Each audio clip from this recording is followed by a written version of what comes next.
Tonight, the new CBS reality thriller Hunted moves to its new night at 8 p.m.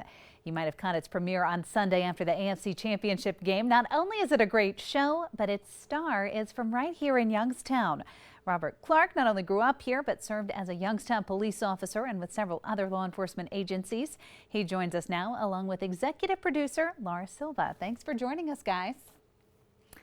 First of all, we know the show did very well across the country. What's the reaction been like from Youngstown, Robert? Have you heard any feedback? Oh, absolutely. As you know, born and raised in Youngstown, still very much connected to Youngstown. All of the people that I've worked with, all the people that I went to school with have reached out to me, telling me how proud that they are of me. And what's important for them to understand from me is that I've always remained Youngstown, Steel Valley, proud and strong, and just so thankful for their support and their love over these last several weeks, and certainly after the Sunday premiere. And we know you guys had a huge premiere, but for anybody who might have missed it and is just tuning in tonight for the first time, tell us a little bit about how the show works. Well, the show is comprised of a 28-day period of time with 18 fugitives, nine sets of two, who will be on the run for that 28-day period of time within 100,000 square miles. And we have the very best of the best law enforcement personnel, military personnel, intelligence personnel that have all come together to make it as realistic as possible. And the fugitives obviously have at disposal all their resources and strategies and techniques to avoid capture. So we bring those two worlds together in a very exciting moment on television.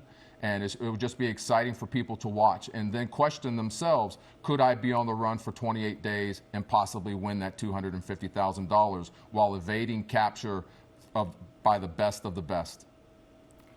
Is there anything that first-time viewers need to know before they tune in tonight that they might have missed? Well, I think that they can obviously go to CBS.com and catch up from the premiere.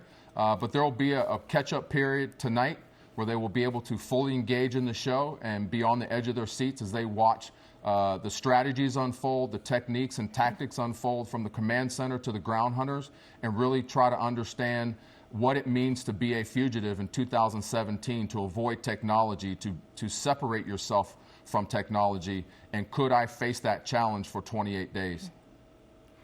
Laura, you're the executive producer. Why do you think this show was so appealing to the millions of people who watched it on Sunday?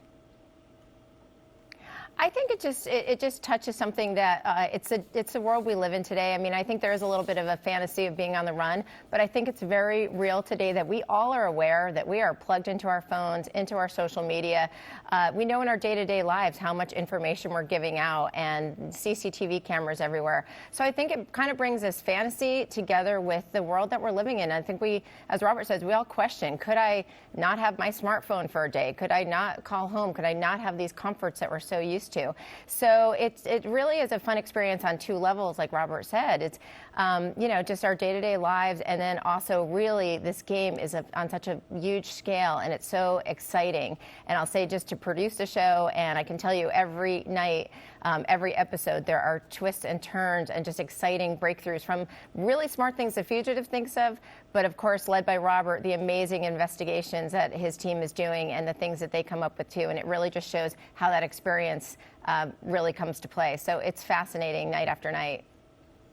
Where did the concept for this even come from? It does sound so outlandish to think about being unplugged like that. Well, the concept was launched in the UK. It's a very successful series there, and they asked the question originally because London is known for kind of being wired with, CCTV cameras and security cameras, and they really figured out how to do this. And we brought it over here, made it our own in the U.S. Obviously, it applies here too. You know, in the United States, we're on the cutting edge of so much technology, and as Robert put together with his team, we have some of the best law enforcement in the world, some of the top cyber experts, law enforcement, the agencies. So it was really exciting to bring it here on a platform. And it's an ambitious project, but we really brought to life the excitement of a manhunt, and the viewers get to see both sides of what it takes to evade capture and to make, to attempt to make the captures. Absolutely. You mentioned it started in London. How did you guys choose the location of the southeastern U.S. for our version? You want to talk about that? Yeah, that was chosen just because of the geography, the challenges that would be presented, and giving the challenges to the fugitives as well as giving challenges to the investigators. And again, all of that came together to make for a very terrific show and very exciting time. Robert, what kind of technology and tools does the command center and hunters have to try and chase down these fugitives? Well, we have at our disposal many of the strategies and techniques and technology that's available to modern day law enforcement, and we employ a lot of that in order to locate these individuals, but first and foremost to really unpack who these fugitives were. As is already mentioned, social media and all the things that we are connected to as individuals, we had the opportunity to investigate all of that and unpack all of that to really understand who we were chasing. And once the intelligence personnel were able to unpack all of that, we provided that in a digestible form to our ground hunters so that our exceptional personnel that are out there on the ground can go and do just what they are experienced and professional to do, and that's hunt fugitives. How realistic is this compared to what you saw during your time in law enforcement? It's very comparable. As I stated, we have at our disposal many of the strategies and techniques and technology that's available today, and we employed a lot of that. And we provided information to the ground team so that they could actually conduct a logical investigation to a successful conclusion. All right, Robert, anything you want to say to Youngstown before we finish up? I just want to say I love everybody back in Youngstown. Thank you for the support. Thank you for tuning in. Always going to be Still Valley strong and proud. All right, Robert and Laura with Hunted, thank you very much for your time, and be sure to tune in tonight, Wednesday at 8 p.m.